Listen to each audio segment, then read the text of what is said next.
On a découvert Kepler 22b, une petite exoplanète dans la constellation du Cygne. Cela te semble anodin? En réalité, c'est très important. C'est la première planète située dans la zone habitable qui a été découverte par le télescope Kepler. En d'autres termes, il y a peut-être de l'eau sur cette planète. Et s'il y a de l'eau, il y a peut-être de la vie. Kepler 22b pourrait devenir notre nouvelle maison. Alors, regardons-la de plus près. Il faut savoir que découvrir de nouvelles planètes n'est pas du tout facile. Toutes ne peuvent pas être vues par nos télescopes ultra sophistiqués, même par le tout-puissant Hubble. Parfois, les étoiles sont si petites et ternes qu'il est difficile de les trouver dans le ciel.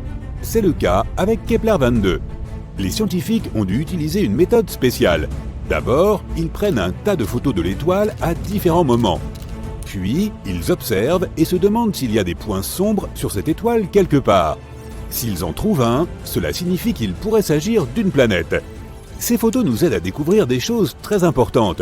D'abord, que la planète existe, puis sa taille, son rayon et sa proximité avec l'étoile. Et enfin, on peut étudier la question de savoir si on pourrait y vivre.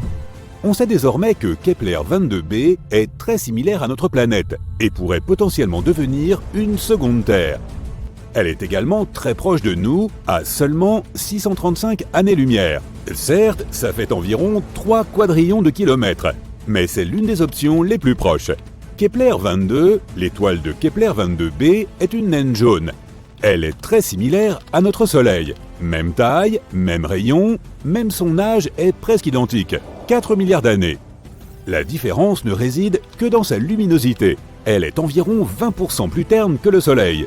Donc, tu auras beau plisser les yeux, tu ne verras pas cette étoile dans le ciel nocturne. La planète Kepler 22b est environ 2,4 fois plus grande que notre Terre. Et c'est plutôt une bonne chose. Un plus grand rayon signifie plus d'eau et d'espace potentiel pour vivre, même si aller d'une ville à l'autre prendrait un certain temps. Imagine un vol de 3 jours. On ne connaît pas la masse exacte de cette planète, mais les scientifiques pensent qu'elle est plus élevée que celle de la Terre. Elle pourrait même être jusqu'à 36 fois supérieure à celle de notre planète. Qu'est-ce que cela signifie? Une énorme gravité.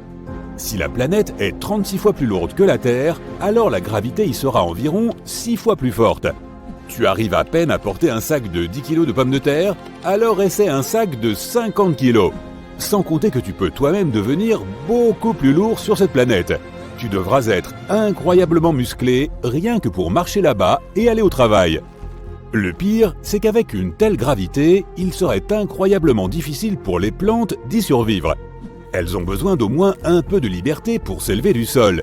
Et les animaux, nos chiens et nos chats devraient se transformer en petites boules de muscles pour survivre là-bas.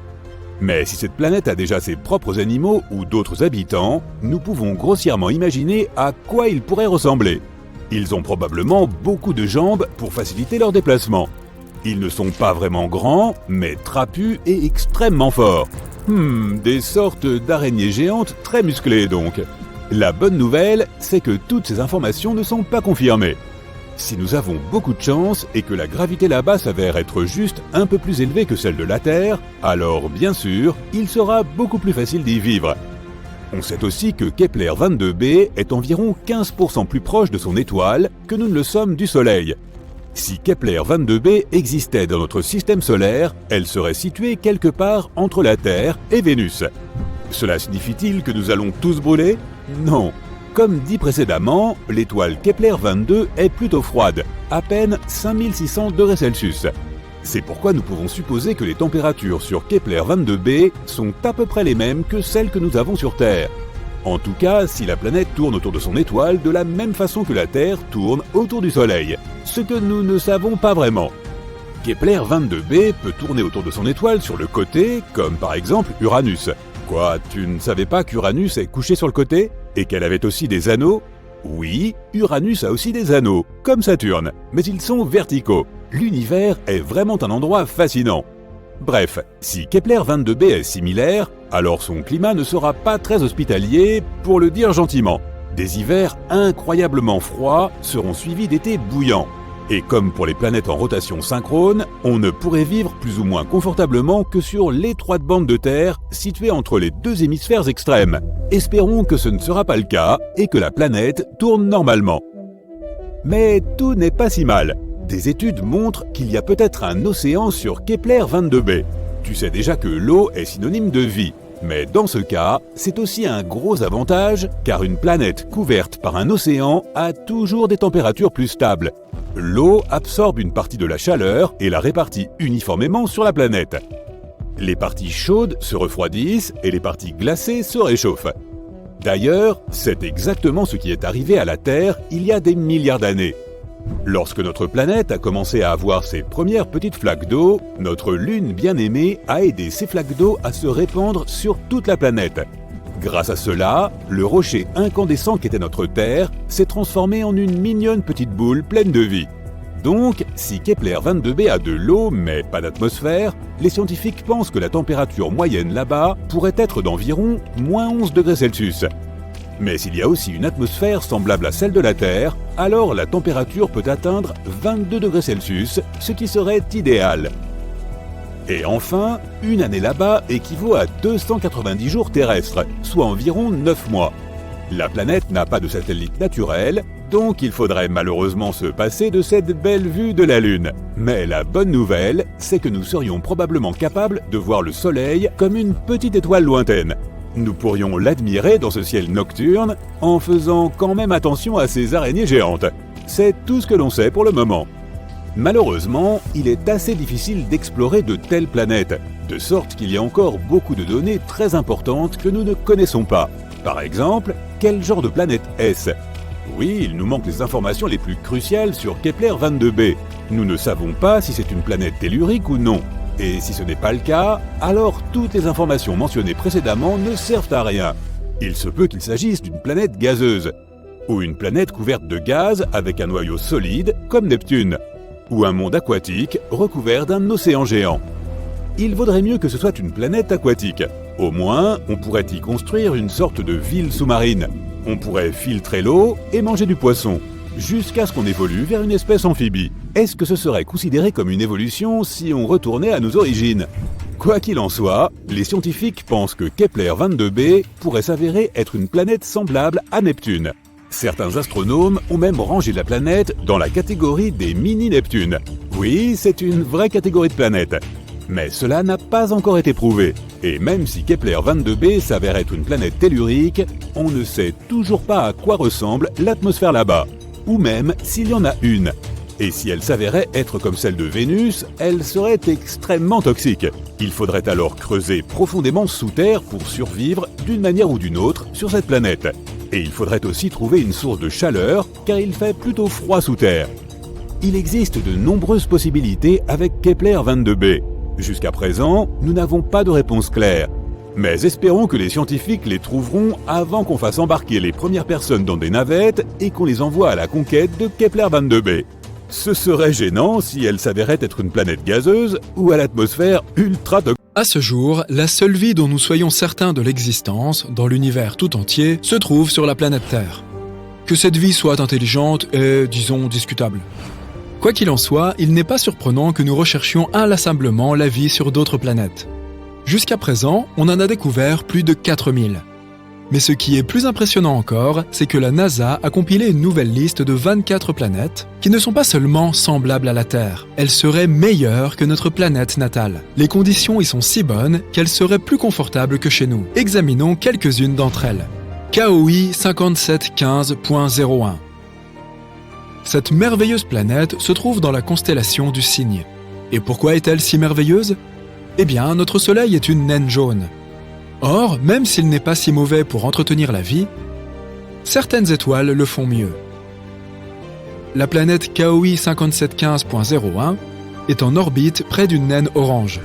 Les naines oranges sont des étoiles légèrement plus petites que notre Soleil, avec une luminosité un peu plus faible.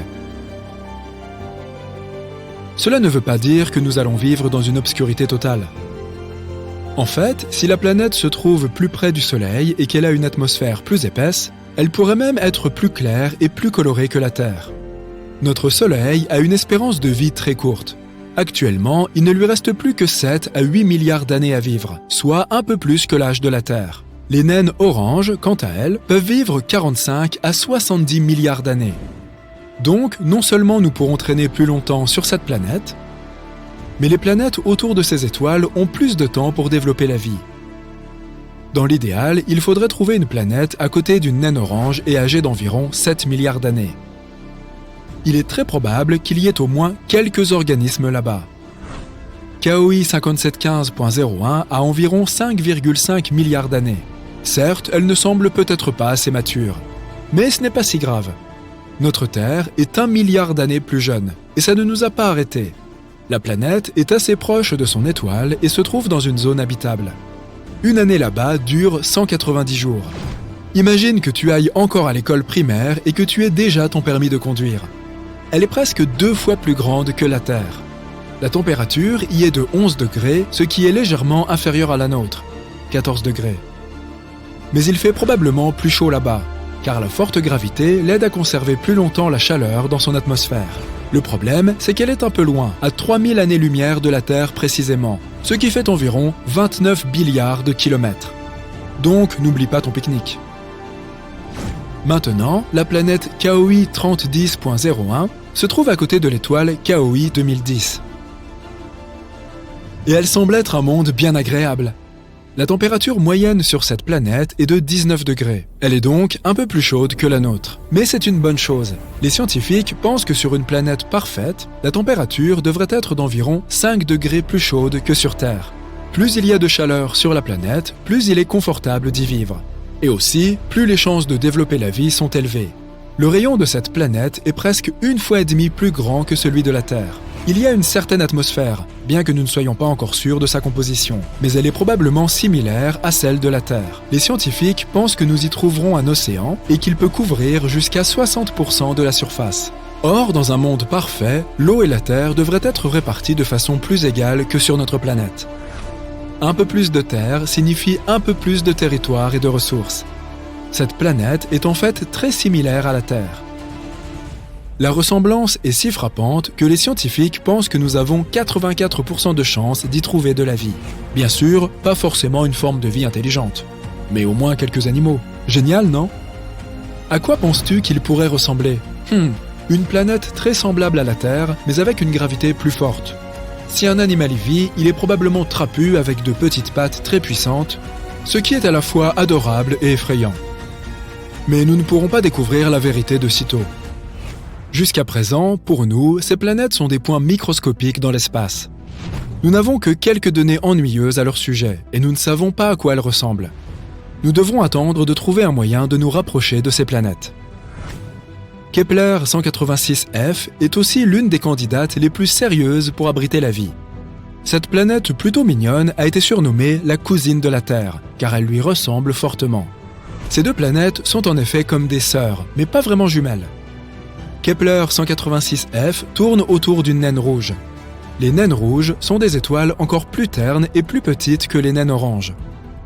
Elles vivent aussi très longtemps, mais leur luminosité est très faible. Cependant, Kepler 186f est plus proche de son étoile que nous ne le sommes de notre Soleil. Alors, il ne devrait pas faire trop sombre là-bas. En tout cas, pas une nuit perpétuelle. Le ciel de cette planète sera certainement d'une nuance de rouge inhabituelle, comme les couchers de soleil sur Terre. Qu'est-ce que tu en penses? Tu aimerais vivre sur une planète avec un coucher de soleil éternel? La taille de cette planète est à peu près la même que celle de la Terre. Pas mal, mais pas parfait. Pourquoi? Parce que les planètes les plus adéquates sont celles qui sont plus grandes que la Terre et qui ont une gravité plus forte. Tu te dis probablement, mais ne sera-t-il pas plus facile d'y marcher et encore plus difficile de sortir du lit le lundi matin? Certes. Mais d'un autre côté, cette planète attirera mieux l'atmosphère, qui sera plus épaisse et plus dense. Cela signifie plus de protection contre les dangers de l'espace, plus d'oxygène et plus de chaleur. Sans oublier le fait que les plus grosses planètes offrent plus d'espace pour s'installer. Génial, non? Mais bien sûr, la taille de la Terre est aussi très bien adaptée. Un autre fait intéressant est que l'inclinaison de Kepler 186f est à peu près la même que la nôtre. Cela signifie qu'il devrait y avoir des saisons stables et un cycle jour-nuit normal. Sais-tu à quel point l'inclinaison de la planète est importante? Regardons Mars. Elle se trouve aussi dans la zone habitable de notre Soleil. mais son inclinaison est très instable. Et par conséquent, tout l'océan qui aurait pu s'y trouver autrefois s'est maintenant complètement asséché. Aujourd'hui, ce n'est qu'un désert rouge et il n'y a pas de vie. Du moins, pas à notre connaissance. Mais tu vois à quel point ces petits détails sont importants? Cette planète est aussi très éloignée de nous, 490 années-lumière. Cela fait environ 5 milliards de kilomètres. Donc, là aussi, nous allons devoir attendre le voyage intergalactique. Kepler 62e et Kepler 62f étaient appelés les plus semblables à la Terre avant que nous ne découvrions Kepler 186f. Elles sont très comparables à notre planète. Kepler 62e est environ 1,5 fois plus grande que la Terre, et Kepler 62f est à peine plus petite que cela. Elles sont situées dans la constellation de la Lyre à environ 1200 années-lumière de nous. Elles sont toutes deux en orbite autour d'une naine rouge. Une année sur Kepler 62e dure environ 122 jours, encore moins que sur la première planète dont nous avons parlé. Les scientifiques pensent que 62e et 62f sont toutes deux des sortes de mondes d'eau, des endroits principalement, voire complètement, chauds et recouverts d'eau. S'il y a des terres là-bas, ce ne sont probablement que des îles. Un monde entièrement constitué d'îles. Un rêve pour certains et un cauchemar pour d'autres. Mais si tu es un fan des animaux marins anciens, imagine à quel point ils pourraient être gigantesques là-bas. Il y a encore beaucoup de choses que nous ne savons pas sur cette planète. A-t-elle une surface? Quelle est sa composition? Sa densité? Un jour, nous pourrons peut-être répondre à ces questions. Voilà, c'est tout pour les super-terres. Bien sûr, la liste originale est bien plus longue, et tu peux aller la consulter sur Internet. Et le plus beau dans tout ça, c'est que ce sont des planètes qui sont meilleures que la Terre. Mais nous connaissons aussi des milliers d'autres exoplanètes qui sont juste assez proches de la nôtre. Et il y a de fortes chances que quelques-unes d'entre elles abritent au moins une forme de vie. Mais elles se trouvent très très loin, alors nous n'avons aucun moyen de le vérifier pour le moment. Peut-être qu'un jour, nous trouverons des créatures sympas sur plusieurs d'entre elles. Imagine ça, tu gagnes un abonnement à une salle de sport spatiale. Tu vas pouvoir voyager dans le système solaire tout en faisant de l'exercice. Mais attention, la gravité agit différemment selon les corps.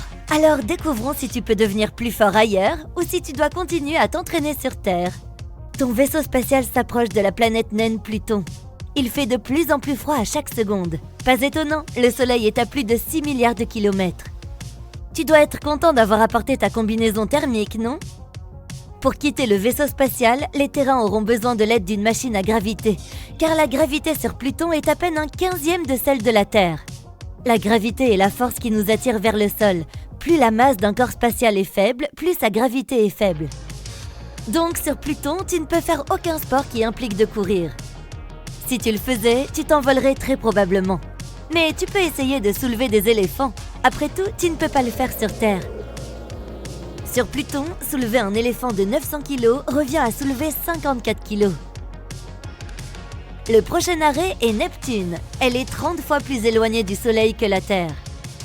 L'atmosphère de cette planète est sombre et froide. Tu pourrais te sentir dépassé par la taille gigantesque de la planète. Ce n'est pas pour rien qu'on l'appelle géante de glace. Peut-être qu'aujourd'hui tu aurais envie de faire des sports d'hiver? Dire que Neptune vit en hiver perpétuel est un euphémisme. La température moyenne sur la planète est d'environ moins 225 degrés Celsius. Mais la gravité ici est seulement 10% plus forte que celle de la Terre, donc on ne ressent pas beaucoup de différence. Ce monde n'a pas de surface solide, donc tu ne pourras pas quitter le vaisseau spatial. Est-ce que c'est une patinoire de hockey sur glace que je vois? Prends tes patins à glace et ta crosse et prépare-toi à jouer contre les autres passagers. Que dirais-tu d'un arrêt rapide sur Uranus? Il s'agit d'une autre géante de glace et la gravité ici est de 90% de celle de la Terre. Tu pourrais faire quelques pompes à l'intérieur du vaisseau spatial car tu ne pourras pas sortir. La surface glacée de la planète est composée d'eau, de méthane et d'ammoniac sous forme liquide. Il n'y a pas de sol solide sur lequel marcher. Mais si tu trouvais un moyen de sortir, tu te sentirais plus léger que sur Terre. Si tu pesais 45 kg chez toi, tu pèserais 40 kg ici. On pourrait appeler ça un régime uranien. Lorsque tu t'approches de Saturne, fais attention à ses anneaux, qui n'en sont pas vraiment. Ils sont constitués de morceaux d'astéroïdes et de météores qui volent autour de la planète. La masse de Saturne est si importante qu'elle attire de nombreux autres objets sur son orbite. Et en ce moment, tu es l'un d'entre eux. Il est temps d'être créatif avec ton entraînement. Tu as prévu d'expérimenter du parachutisme ? Si tu tombes en chute libre dans l'atmosphère de Saturne, tu atteindras la vitesse de 48 km par seconde. N'oublie pas d'ouvrir ton parachute.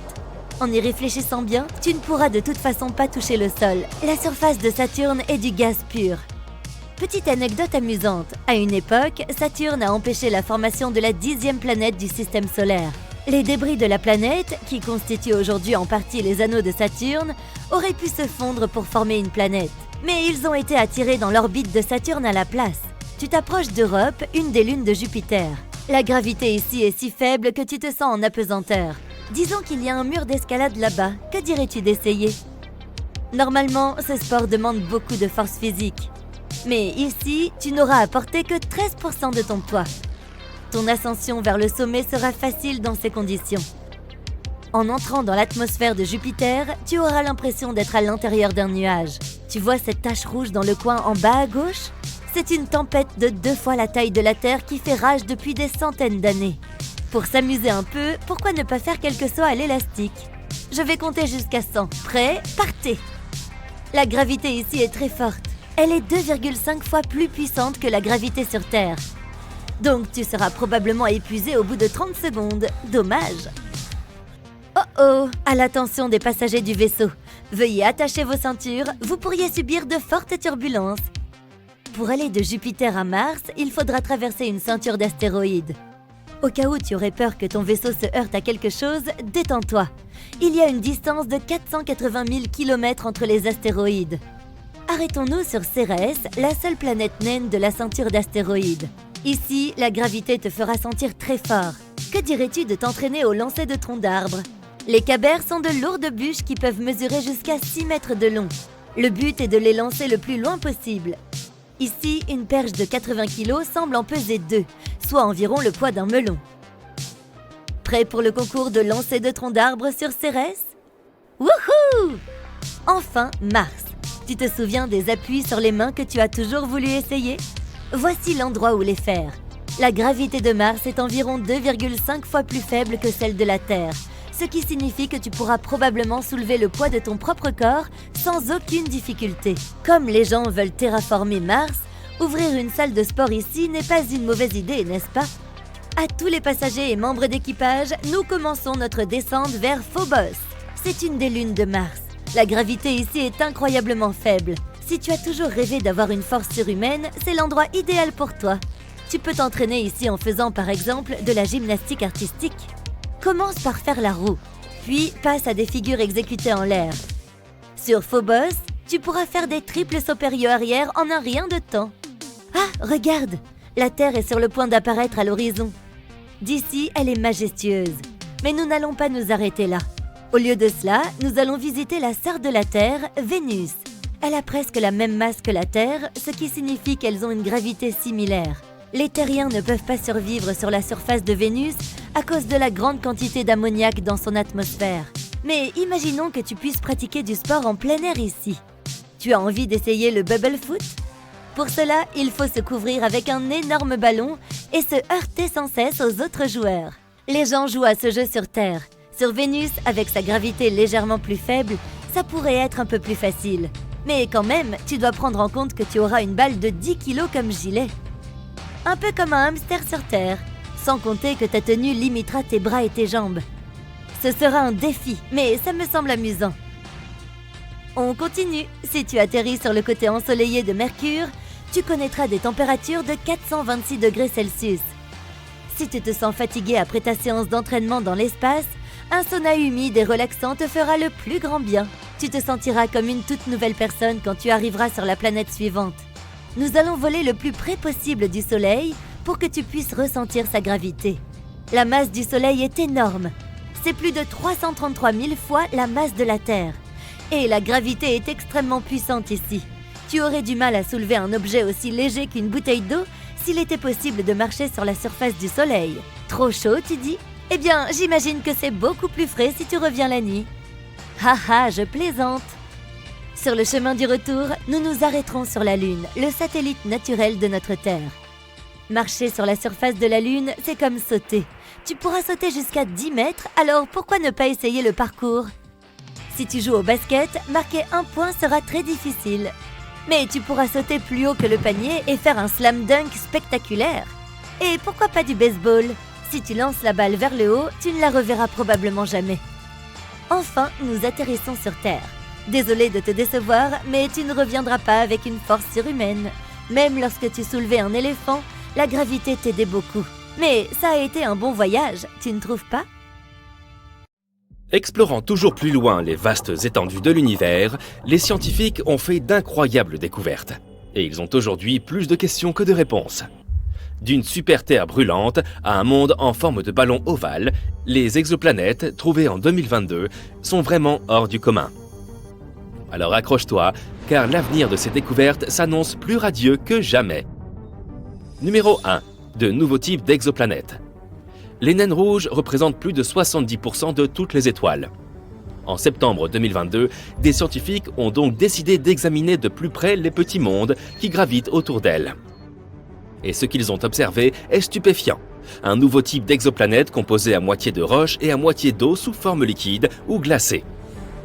Selon les chercheurs, ces planètes proviendraient d'un matériau venu de très loin, au-delà de la ligne des glaces, où les températures sont extrêmement basses. Elles se seraient ensuite rapprochées de leur étoile, à l'endroit où les astronomes les ont détectées. Cette découverte pourrait bien avoir d'énormes répercussions sur la quête de la vie dans le cosmos. Bien que ces planètes soient chargées d'eau, elles ne sont peut-être pas complètement couvertes d'océan. Qui sait, l'une d'entre elles sera peut-être la prochaine Terre 2.0.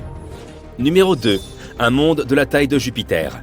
Imagine une planète massive et mystérieuse, une espèce de Jupiter caché dans la galaxie. Eh bien, nous venons d'en découvrir une en orbite autour d'une étoile, située à 379 années-lumière. Nous l'avons appelée TOI 2180b, et elle fait déjà parler d'elle. Pourquoi? Tout d'abord, car elle met 261 jours à faire le tour de son étoile. Ce qui est beaucoup plus long que pour la plupart des géantes gazeuses que nous avons pu observer jusqu'à présent. Mais ce n'est pas tout. Les températures de ce monde sont étonnamment douces, avec une moyenne de 77 degrés. En comparaison, il fait entre moins 189 et moins 139 degrés Celsius sur une planète comme Saturne. Elle est en fait un trait d'union entre les exoplanètes géantes récemment découvertes et notre Jupiter. Mais une question demeure, pourquoi cette planète est-elle si différente? Les scientifiques cherchent encore à comprendre. Espérons que nous aurons bientôt des réponses. Numéro 3, la planète Hulk. La surface de cette planète est recouverte de magma en fusion et une année n'y dure qu'une demi-journée. Bienvenue sur TOI 1075b, une exoplanète surnommée planète Hulk par les scientifiques. Située à 200 années-lumière, cette super-Terre est l'une des plus massives jamais découvertes. Sa proximité avec son étoile mère fait que sa surface atteint une température de 1050 degrés Celsius. La chaleur est telle que l'eau s'y évaporerait instantanément et que l'air serait rempli de roches vaporisées. Mais si sa température est impressionnante, sa taille l'est encore plus. TOI 1075b a une masse presque 10 fois supérieure à celle de la Terre, ce qui en fait l'une des super-terres les plus énormes que nous connaissions. Mais le mystère ne s'arrête pas là. Cette planète orbite en seulement 14,5 heures, ce qui en fait l'une des périodes orbitales les plus courtes jamais enregistrées pour une planète de cette taille. De quoi enrichir notre catalogue de manière passionnante. Numéro 4, 3 planètes condamnées. Des astronomes ont fait la découverte de 3 planètes qui évoluent en une dangereuse danse à côté d'étoiles en déclin. Il y a 10 ans, les scientifiques n'imaginaient même pas que de telles planètes puissent exister. Ces géantes gazeuses, d'une taille similaire à celle de Jupiter, orbitent bien trop près de leur étoile. Elles marchent pratiquement sur le fil du rasoir. Prenons l'exemple de l'une d'entre elles, appelée TOI 2337b. Dans moins d'1 million d'années, son orbite la précipitera dans les bras ardents de son étoile hôte. Moi, je ne serai plus là, bien sûr. Tandis que ces étoiles vivent leurs derniers jours, elles attirent leurs voisines comme des trous noirs, modifiant leurs orbites et risquant de provoquer de catastrophiques collisions. En outre, à mesure que ces planètes se rapprochent, leurs atmosphères se réchauffent, ce qui entraîne d'incroyables différences de densité. Mais l'étude de ces mondes pourrait nous fournir des informations précieuses sur l'évolution de notre système solaire. Numéro 5. Une atmosphère de baryum. Voici 2 planètes extrêmement chaudes, possédant chacune une atmosphère composée de l'élément le plus lourd jamais trouvé sur une exoplanète, le baryum. Ces planètes, WASP-70b et WASP-121b, sont des géantes gazeuses, que l'on qualifie de Jupiter ultra chaud, et qui orbitent très près de leur étoile. Ces planètes sont comme des boules de feu, dont l'une des faces est orientée vers l'étoile et qui cuisent à des températures assez élevées pour vaporiser le fer et d'autres métaux. Et lorsque la vapeur de fer est balayée vers la face nocturne de la planète, elle se transforme en liquide et tombe sous la forme d'une pluie de fer. Et ces planètes nous ont réservé une petite surprise. Le baryum est un métal lourd, environ 2,5 fois plus lourd que le fer. Pourtant, les scientifiques en ont détecté dans les couches supérieures de leur atmosphère. Il s'agit là d'un véritable mystère que nous essayons encore de résoudre. Imagine-toi débarquer sur une telle planète et assister à une averse de fer et de baryum. Ce serait absolument terrifiant. Numéro 6, la planète Ballon. Prépare-toi à être époustouflé. Nous venons en effet de découvrir une planète en forme de ballon de football américain, et elle ne ressemble à rien de ce que nous avons vu jusqu'à présent. Voici WASP-103b, une exoplanète ultra chaude située à plus de 1000 années-lumière de la Terre. Cette géante gazeuse, très proche de son étoile, est déformée par une intense force gravitationnelle. Mais il ne s'agit pas seulement d'une bizarrerie amusante, c'est aussi une précieuse découverte scientifique. En étudiant les passages de la planète autour de son étoile, nous avons pu mesurer sa déformation. C'est comme si nous prenions un instantané d'une planète en mouvement, et cela nous donne des indications sur les conditions extrêmes que ces objets peuvent endurer. C'est vraiment une grande découverte. Numéro 7, une lumière zodiacale. Prêt pour une histoire de fantôme cosmique ? Des scientifiques chinois ont découvert un phénomène effrayant sur 3 exoplanètes lointaines. Il s'agit de la lumière zodiacale, une lueur semblable à celle qu'on voit sur Terre au coucher du soleil. Mais ce n'est pas seulement un étrange spectacle. Nous pourrions avoir là des indices sur la composition de ces mondes potentiellement habitables. Imagine que tu regardes le coucher de soleil depuis un endroit sombre de la Terre et qu'au lieu de l'obscurité, un triangle de lumière apparaisse. Voilà la lumière zodiacale. Elle est due au reflet de la lumière du soleil sur les particules de poussière du système solaire, des restes d'astéroïdes et de comètes. Les chercheurs ont analysé 47 exoplanètes potentiellement habitables et ont découvert que 3 d'entre elles, appelées Kepler 69c, Kepler 1229b et Kepler 395c, toutes des super-Terres, présentaient ce phénomène. Cette découverte pourrait beaucoup nous renseigner. Elle pourrait nous révéler des informations sur la présence d'astéroïdes et de comètes dans ces systèmes. Il serait bien difficile de les détecter autrement. C'est donc plutôt cool.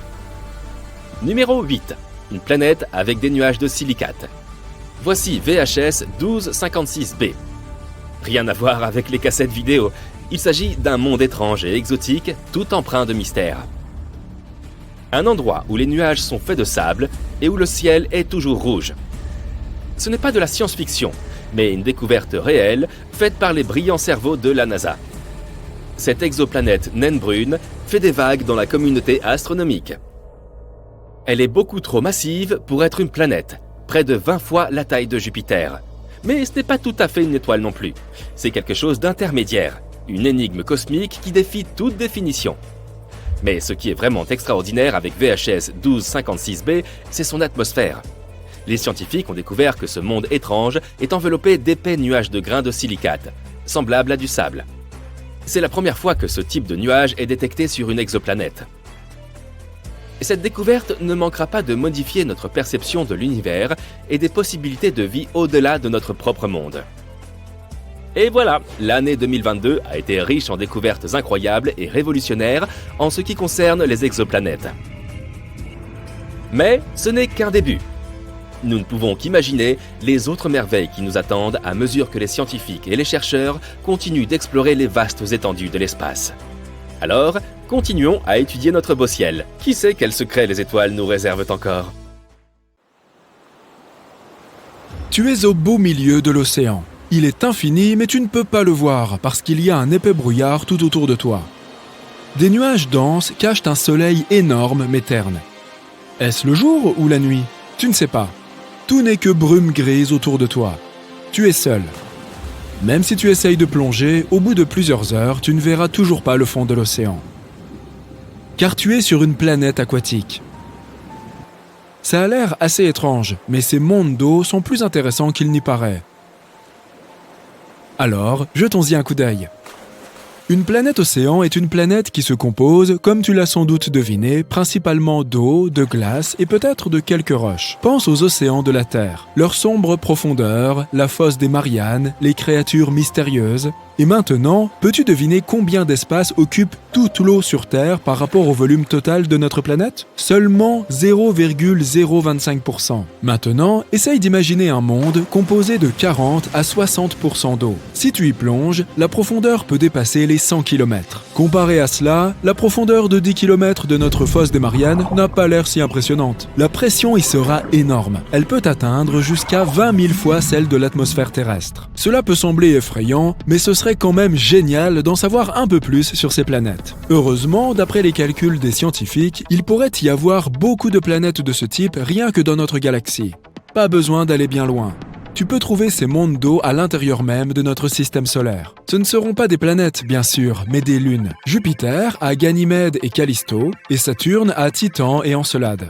L'océan peut atteindre jusqu'à 30% de la masse de ces lunes. On ne sait pas encore si ces océans sont recouverts d'une épaisse croûte de glace. Mais on a découvert un bon nombre de planètes océans à part entière. Cela s'explique par le fait que les conditions dans lesquelles ces planètes peuvent exister sont très spécifiques. Par exemple, la planète doit être 6 à 8 fois plus grande que la Terre. Si elle est plus petite, elle aura une surface rocheuse. Et si elle est plus grosse, elle se transformera en géante gazeuse. En même temps, elle doit se trouver dans la zone habitable de son étoile. Un peu plus loin, et la planète se transforme immédiatement en une géante glacée ou en une super Terre froide. Bref, ces planètes sont très exigeantes. On a commencé à les explorer dans les années 1970. Mais depuis, on n'en a trouvé que quelques-unes. Quoi qu'il en soit, elles sont toujours très intéressantes. La première est Gliese 1214b. C'est la toute première planète océan que nous avons découverte. Au départ, les scientifiques n'ont remarqué qu'un petit point lumineux. Ce point s'est avéré être l'étoile naine rouge Gliese 1214. Une étoile tout à fait ordinaire, 5 fois plus petite que notre Soleil et 300 fois plus terne. Les scientifiques l'ignoraient plus ou moins, mais en 2019, ils ont remarqué que cette étoile possédait une seule planète. Et cette planète s'est avérée être assez étrange. Cette super Terre est 2,5 fois plus grande que notre Terre et 6,5 fois plus lourde. Mais en même temps, elle a une très faible densité et à peu près la même gravité que notre planète. En d'autres termes, il n'y a presque pas de roches et de métaux sur cette planète. Mais ce n'est pas non plus une géante gazeuse. Il ne reste donc qu'une seule option. Elle est recouverte d'eau et de glace. Et c'est ainsi qu'on a découvert la première planète océanique. En fait, on suppose seulement qu'elle est composée d'eau. C'est en tout cas ce que disent les calculs mathématiques. En réalité, cette planète est assez déroutante. Elle est difficile à explorer et, jusqu'à présent, les scientifiques n'ont rien pu y trouver. Pas d'hydrogène, pas d'hélium, pas d'eau. C'est parce que la couche extérieure de l'atmosphère de cette planète est très dense et qu'elle cache parfaitement sa composition. Malgré tout, c'est probablement un monde d'eau. Gliese 1214b est très proche de son étoile, à seulement 0,014 unités astronomiques de distance, ce qui est moins que la distance entre la Lune et nous. L'année y dure environ 36 heures, et les températures y sont tout simplement brûlantes. Les scientifiques suggèrent que la température moyenne là-bas peut atteindre 250 à 535 degrés Fahrenheit. Tu te souviens de notre description initiale d'une planète océan? En réalité, passer du temps sur Gliese 1214b serait un peu différent. Ce serait plutôt comme nager dans une chaudière à vapeur. À cause de ces températures insensées, l'océan à la surface est constamment dans un état proche de l'ébullition sans vraiment l'atteindre. Alors, imagine que tu descends à la surface de cette planète en volant à travers des nuages de vapeur. Et puis, tu te retrouves soudain dans l'eau. Mais quand cela s'est-il produit? Sur Gliese 1214b, la frontière entre la vapeur et l'eau est très floue. Bien sûr, tu ne pourras pas nager jusqu'au fond de cet océan. Mais il est fort probable que le fond soit recouvert d'une couche très épaisse de ce qu'on appelle la glace chaude. C'est comme de la glace ordinaire, mais elle ne se soucie pas vraiment des lois de la physique. Alors, elle ne fond pas, même à des températures très élevées. Et l'épaisseur de cette glace peut atteindre jusqu'à 5000 km. C'est tout pour l'effrayante Gliese 1214b. Maintenant, même si on ne peut pas garantir à 100% qu'il s'agit d'un monde aquatique, nous avons un autre candidat pour ce titre. Il s'agit d'une planète récemment découverte appelée TOI 1452b. Située dans la constellation du Dragon, elle se trouve à près de 100 années-lumière de nous. Elle a été découverte à l'aide du télescope TESS par un groupe de chercheurs de l'Université de Montréal. Cette planète appartient également à la classe des super-Terres. Elle est 7 fois plus grande que notre planète, mais 48 fois plus lourde, avec toutefois une densité très faible. Pour cette raison, les scientifiques ont suggéré que la quasi-totalité de la planète est constituée d'un océan géant. Ici, on a un peu plus de chance. Ce monde ne sera pas seulement une flaque géante et de la glace épaisse. Sur cette planète, il y a probablement une surface rocheuse profondément enfouie sous l'eau, comme dans un océan typique. Mais ne t'emballe pas trop, cet océan sera certainement très différent de ce à quoi nous sommes habitués. TOI 1452b est aussi en orbite autour d'une petite naine rouge. Et pas seulement une, mais 2 à la fois. Et si la planète précédente était proche de son Soleil, celle-ci, au contraire, en est très éloignée. Elle est 2,5 fois plus éloignée de ses étoiles que Pluton ne l'est du Soleil. Et elle se déplace à grande vitesse. Une année y dure seulement 11 jours. On ne sait pas encore grand-chose sur cette planète. On obtiendra probablement de nouvelles informations lorsque les scientifiques l'auront observée avec le télescope James Webb. Et maintenant, la question qui te brûle les lèvres. La vie peut-elle exister sur ce genre de planète ? C'est une question délicate. On sait tous que l'eau est synonyme de vie. D'autant plus que ces planètes se trouvent dans les zones habitables de leurs étoiles. Donc, potentiellement, oui, il peut y avoir de la vie. Pas des civilisations à part entière, bien sûr, mais pourquoi pas des bactéries, des poissons et quelques monstres géants et effrayants. En fait, c'est très peu probable. L'eau seule ne suffit pas à créer la vie, même si elle est très importante. Il doit aussi y avoir des micro-éléments et des minéraux. Et malheureusement, pour la plupart des planètes d'eau, elles ne sont constituées que d'eau et de glace très épaisse, mais pas de minéraux. Mais tout espoir n'est pas perdu. Il ne faut pas oublier les météorites et les comètes qui peuvent apporter les minéraux nécessaires à la planète. Plus elles s'y écrasent souvent, plus la probabilité est grande qu'elles apportent quelque chose comme ça dans l'océan et donc qu'elles créent la vie. Deuxièmement, TOI 1452b possède réellement ces minéraux. On ne sait pas à quelle profondeur se trouve le fond rocheux à cet endroit. Mais s'il existe, alors quelque chose a sûrement pu y naître. Espérons que de nouvelles recherches avec de puissants télescopes nous permettront de découvrir la vérité. Et qui sait, peut-être qu'un jour nous pourrons nous-mêmes visiter une telle planète. C'est une nuit claire et tu es dehors en train d'observer les étoiles. La Voie lactée, à elle seule, te semble immensément grande. En consultant ton téléphone, tu apprends que la galaxie dans laquelle tu te trouves en ce moment précis fait 100 000 années-lumière de large. Pour te donner une échelle, une année-lumière représente déjà une très grande distance. Ainsi, il faut 4,2 années-lumière pour se rendre de la Terre à Proxima du Centaure, l'étoile la plus proche de notre planète à l'exception du Soleil. Ainsi, 100 000 années-lumière, c'est bien plus que ce que nous, simples mortels, pouvons concevoir. Et il ne s'agit là que d'une seule galaxie. Il en existe beaucoup d'autres. Au vu de pareilles données, il semble peu probable que nous soyons la seule forme de vie dans l'univers, n'est-ce pas ? Mais comment se fait-il que nous n'ayons jamais rien découvert d'autre jusqu'à présent ? Autant être clair. La vie extraterrestre ne signifie pas nécessairement qu'il s'agit de petits bonhommes verts. Il peut aussi s'agir de micro-organismes, des bactéries et des plantes que l'on pourrait trouver sur d'autres planètes. En réalité, il existe un large éventail de possibilités pour que la vie existe ailleurs que sur Terre. Et si l'on considère qu'il y a jusqu'à 50 milliards de planètes dans la Voie lactée, il semble très peu probable que nous soyons seuls dans ce vaste univers. À quoi ressemblerait la vie sur d'autres corps célestes ? C'est ce que nous avons passé des années à essayer de découvrir, et je t'invite à prendre part à cette réflexion. Une planète peut aujourd'hui paraître stérile, mais elle peut présenter des traces de matière organique ou de fossiles, indiquant qu'une forme de vie a pu y prospérer autrefois. Il se peut aussi que certaines planètes abritent des formes de vie dotées d'une biochimie complexe, ce qui signifie qu'elles peuvent avoir une faune comparable à celle que nous avons sur Terre, mais probablement très différente. La NASA a contribué au développement d'une science spécifique, consacrée à l'étude des formes de vie en dehors de la Terre. Il s'agit de l'astrobiologie. Dès sa création en 1958, l'agence spatiale n'a pas tardé à se lancer dans la recherche de vie extraterrestre et elle l'a rapidement incorporée à son action. Il s'agissait d'abord de comprendre comment la vie s'était formée sur Terre, et ensuite comment elle aurait pu apparaître sur d'autres planètes. La première fois que la NASA a tenté de rechercher des formes de vie dans l'espace, c'était en 1976. L'atterrisseur Viking s'était lancé dans l'espace en direction de Mars. On s'attendait à ce que l'humanité en rapporte les premières preuves de vie extraterrestre. Mais hélas, l'atterrisseur est revenu bredouille, avec des images d'une planète aride et désolée, et les savants de l'époque ont été extrêmement déçus. Les conclusions scientifiques sur la possibilité de détecter de la vie là-bas ont laissé tout le monde perplexe.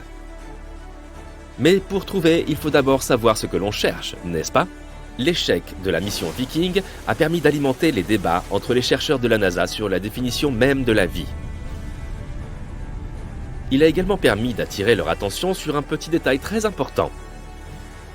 Les engins spatiaux quittant la Terre emmènent généralement avec eux des micro-organismes et des bactéries terrestres, de façon fortuite, qui s'attachent naturellement aux véhicules. Il s'est avéré que ces bactéries pouvaient contaminer les échantillons des scientifiques, d'où la nécessité d'en tenir compte. Tout cela a fait passer les expéditions martiennes au second plan dans les projets à court terme de la NASA. Une nouvelle question prioritaire est apparue. Quels étaient les types et les stades de développement de la vie que les programmes spatiaux pouvaient espérer identifier ? Les scientifiques avaient déjà peut-être rencontré la vie sur d'autres planètes, mais ils n'avaient pas été en mesure de l'identifier comme telle. C'est pourquoi la NASA a commencé à se pencher sur notre propre planète. Tout a été étudié, des formes de vie anciennes qui vivaient il y a des milliards d'années aux créatures vivantes qui arpentent aujourd'hui la Terre. On a compris que la recherche devait être effectuée aussi bien à l'intérieur qu'à l'extérieur. Examinons le développement de la vie sur Terre depuis sa création. Et imaginons que ce développement puisse être représenté comme une échelle ou un escalier, et que chaque étape de ce développement ne soit qu'une volée de marche d'un escalier plus grand. Tout d'abord viendrait la chimie de base, une soupe d'éléments chimiques en vrac, comme ceux que nous voyons dans le tableau périodique. Mais ces éléments doivent s'assembler en structures plus complexes pour pouvoir se reproduire, changer et évoluer. C'est ce qui se produit lors de la seconde étape, au cours de laquelle nous commençons à observer la formation d'organismes microscopiques. Au cours de la troisième étape, ces cellules se combinent pour devenir des organismes multicellulaires, ce qui permet une plus grande complexité et une plus grande variété. À l'étape supérieure, les espèces peuvent développer de plus gros cerveaux, ce qui permet à terme l'utilisation d'outils, le partage des connaissances et la culture. C'est là que se situe l'humanité. En regardant cette échelle, on peut se demander ce qu'il faudrait pour qu'un organisme multicellulaire évolue vers un être humain pleinement formé. C'est ce qu'on appelle le grand filtre. Il s'agit d'un énorme saut évolutif nécessitant beaucoup d'efforts, ainsi que des conditions environnementales parfaites pour se produire. Étant donné que nous n'avons jamais entendu parler d'autres civilisations extraterrestres, il se pourrait que nous soyons les seuls à avoir été capables d'accomplir ce saut. Après tout, quelle est la probabilité de trouver une vie semblable à la nôtre en dehors de la Terre ? Cela dépend du nombre de planètes qui se trouvent dans la zone boucle d'or de leur étoile. Autrement dit, la zone autour d'une étoile où l'eau peut se trouver à l'état liquide. Comme les étoiles existent dans toutes les tailles et toutes les configurations, cette zone est différente pour chaque système stellaire.